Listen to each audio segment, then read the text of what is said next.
Joe Biden was at a fundraiser with Jimmy Kimmel and Barack Obama, and he first sat down for an interview before making a very, very grand exit to the room. And we will show the exit in just a moment, but we do have a piece of his interview with Jimmy Kimmel here. It's been almost 2 years since the largely Trump-appointed justices in the Supreme Court overturned Roe versus Wade. And don't hiss. Vote.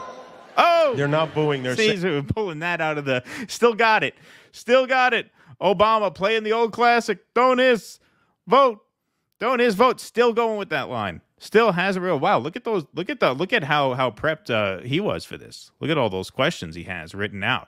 Are those Kimmel's questions or are those Biden's answers? Do you think Biden was supposed to get the answers and Kimmel's reading the answers? He's like, okay, this sounds like I should tee up this question here because that is pretty professionally done. Roe. These threats to abortion rights, to women's rights, even to birth control and IVF are not in our liberal imaginations anymore. They're very real, and these decisions. These very personal, intimate decisions are now being made by 9 unelected judges, one of whom flies his flag upside down. The other one of the others. What is this thing? This is like a show that you don't watch. Everybody remembers, I've said this on the show multiple times. When you're dealing with liberals and like MSNBC people and you hear them talk about something, it's like you're overhearing a conversation about a TV show you don't watch. Like in the final Game of Thrones season, I was like, who are these fucking Kristen Schwamin? Like, who the fuck are these people you're talking about? I don't know anything about this. I don't watch this. I feel left out. Who's the guy? So it was Alito has a flag, an upside down flag outside his house. Was that after January 6th? Is that what he did? Is that the thing?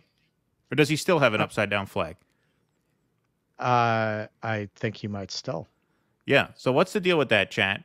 What's the deal with the upside down flag? And this is what we are. This is what we're supposed to care about. Like everybody in this room knows what they're talking about.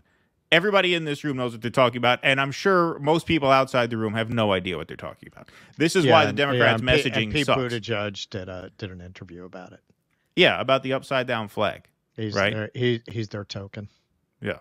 Drives around in a $267,000 gift on vacations, and I think we are all wondering, what can we do about this? Elect me again. I'll tell you why. Yeah, worked great the first time. The next president is likely to have. Hey, there's an old saying: "Fool me once, shame on me. Fool me twice, vote for me." Right? You can elect me. This is really like they dragged a demented ventriloquist doll out of the basement. Right. Yeah. No, it's really unbelievable. And it's funny how he keeps his hand right in front of his face for this whole clip too, which is not proper form. Like you're a politician. You've been doing this for 50 years, don't you know? Like these are little signs. Like it's the subtle signs of aging that are the most revealing. Dana Carvey just did a great impression of Joe Biden. Like when he gets stumped, he'll ever so slowly raise his hand to his nose and like do a very slow, and because Dana Carvey, he does all these impressions, he picks up on everything, and it's true. And the sunglasses, the very slow picking, and here now he's got his hand guarding his face the whole time. What if I did the podcast like this, where I'm talking like this the whole time? A politician, you've been in this for 50 years. This is clearly a guy who's struggling to make it. We'll see. There are how many months left in this thing? 4.5. Basically 2 months left to swap him out, right? It's actually 2 months from the start of the convention, right? June 16th. So 2 months is the Jimmy Live show in August. That's on August 16th. I know because that's my wife's birthday. And then the convention is right after. So, yeah, the hour is getting late. Looks like they're going to maybe run this guy the whole way through. 2 new Supreme Court nominees. 2 more. He's already appointed 2 that have been very negative in terms of the rights of individuals. The idea that if he's reelected, he's going to appoint 2 more flying flags upside down is really, I really mean it. Could this be the scariest what part a world of it will be. Well, I think it is one of the scary. What a world. Can we really, folks, do you want to live in a world where there are 2 upside down flags flying outside of the Supreme Court houses? Oh my God. Yes, Jake just researched this for us. Thank you, Jake, for paying attention to the news so that, we don't have to. Well, we were a little busy. We were preparing for a guest today. Right. We were doing a lot of background research, doing our job. Like, what do you call people who do their jobs? Professionals. That's like right. Professionals. We were doing our jobs and being where we're supposed to be at the time we say we're going to be there, prepared to do our job. Oh, boy. I think they call that professionalism. Yeah. Look, the Supreme Court has never been as out of kilter as it is today. I mean, never. I taught constitutional law for 9 years. This guy knows more about it than most. Look, the fact of the matter is that this has never been a court that's been this far out of step. And by the way, when we said after the decision that overruled Roe v. Wade, the Dobbs decision, you had Clarence Thomas talking about the fact that there are going to be other things we should reconsider, including in vitro fertilization, including contraception, including all these things. And they're going. By the way, gay rights. But by the way, not on my watch. No, not on my watch. No.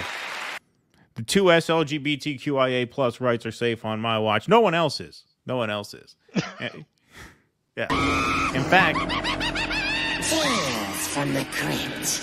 No, if you look at that room, the Supreme Court, and look, in fairness, when it comes to the Supreme Court issue, this is an issue that has way more legs than that. Way more legs than that. This is one of those macro issues that could still find enough votes here and there in enough states to piece it together for the Democrats. So in fairness, that's not exclusive to that room. But if you look at the messaging to that room, the Supreme Court and the upside down flags, and by the way, Jake, I know we got off on a tangent there, but he did say it is associated with the Stop the Steal movement to reject the 2020 presidential election results. So yeah, that's what it's being flown for. I knew that.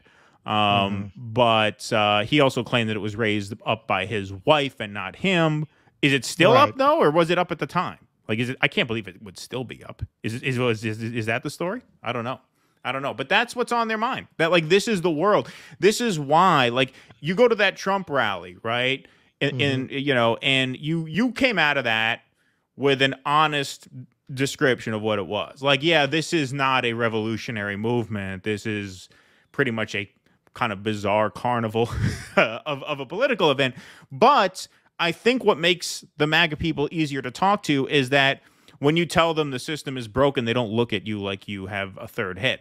Like, they actually will agree with that core premise. Yes. And then beyond that is where we tend to diverge on several things. But in this, if you elect me, we're going to have more Supreme Court justices with more upside down flags outside their houses that their wives put up. I mean, are you joking?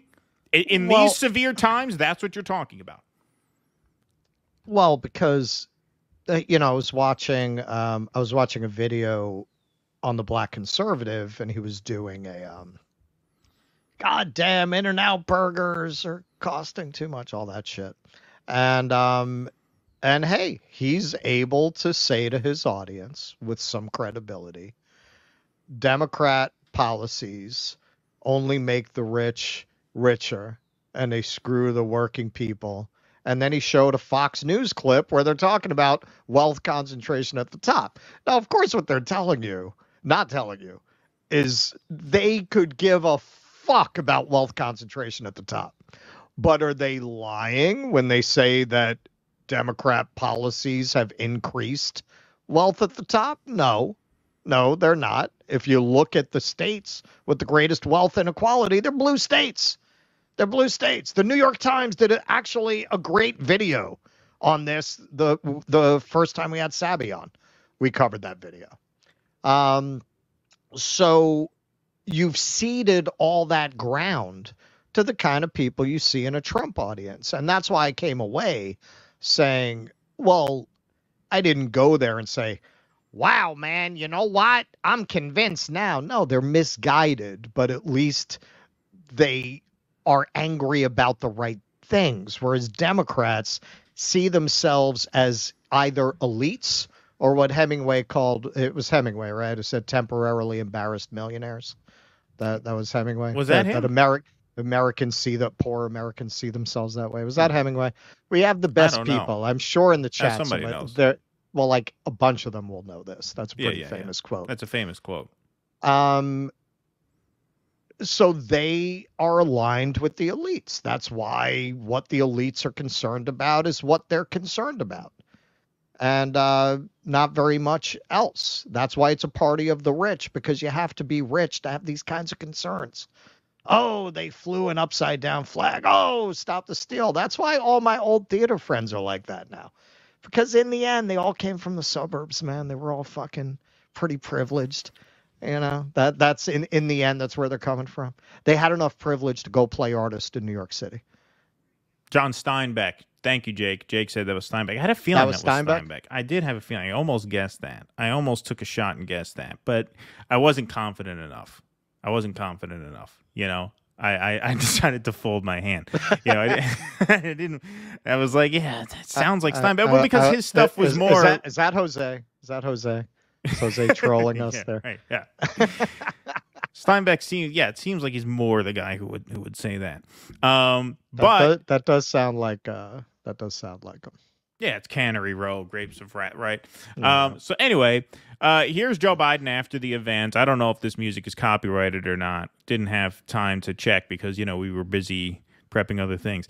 But here he is as the band plays out. There he is, giving the wave, giving the little salute to the crowd, just moving once again very slowly. And then, again, people will say this is fake news, that this is anything to worry about or anything to be alarmed about. But you see Kimmel and Obama, and then Obama grabs him. All right, come on, let's go. Now, look at this walk. The fact that he does not wave to the audience, that's a very long walk to the stage door, not to at least give a wave to the audience. Don't tell me that's not weird. Don't tell me that's not weird. That is fucking weird in here. I'll play a few seconds of this. Look at this. Just a real eruption from the crowd. There we go. The curtain goes down. Woohoo! Come on. It's got to be a drag to work on that campaign. They have to take their amusements where they can get them. Yo, listen. Put Biden really far from the wings. So he has to find his way there. Yeah, right. Exactly. Yeah. So that was his appearance at the fundraiser. George Clooney, Julia Roberts were there. It was a star-studded event, and they must have taken in a pretty serious amount of cash there. But yeah, that's life as a Biden supporter. It's just a very low-stakes world that they live in. I noticed that. You talk to people who are really committed to re-electing Joe Biden. They have their hair on fire about Donald Trump, but they don't seem to take the threat of World War III very seriously. We just did a segment at the top of the show about, Russia put forward a peace deal that seems pretty reasonable considering that they won the war and didn't up their demands much. And no, that's being turned down. That doesn't really seem to faze them all that much. Genocide in Gaza doesn't seem to faze them all that much. The Supreme Court and Donald Trump. There's a Supreme Court justice with an upside down flag on his yard. That's the high stakes. That's the high stakes. They don't even talk about Gaza. They do not talk about Israel. The libs, they just stay off it. They know there's no position that's not going to come back to haunt them. So that's where you really see what their values are. You have a genocide. I have more respect if you support Israel, but they don't say anything. They don't say anything because that might cost them something somewhere. Right. It really shows you everything they say is purely for social credit. That's it. It's just for people to like it. Going back to the previous segment, this certain things really just stick with you, and you'll think about this for like years because you're crazy. All right, what summed up pride for me? Somebody really wanted to brag about their personal garden, but to get people to give a shit, they build it as a post about my first pride salad. Yeah. That's what that shit is for 99% of these people. Like me, click on me, like me. Look at me. I'm connecting myself to this thing that substitutes for a politics. Please clap.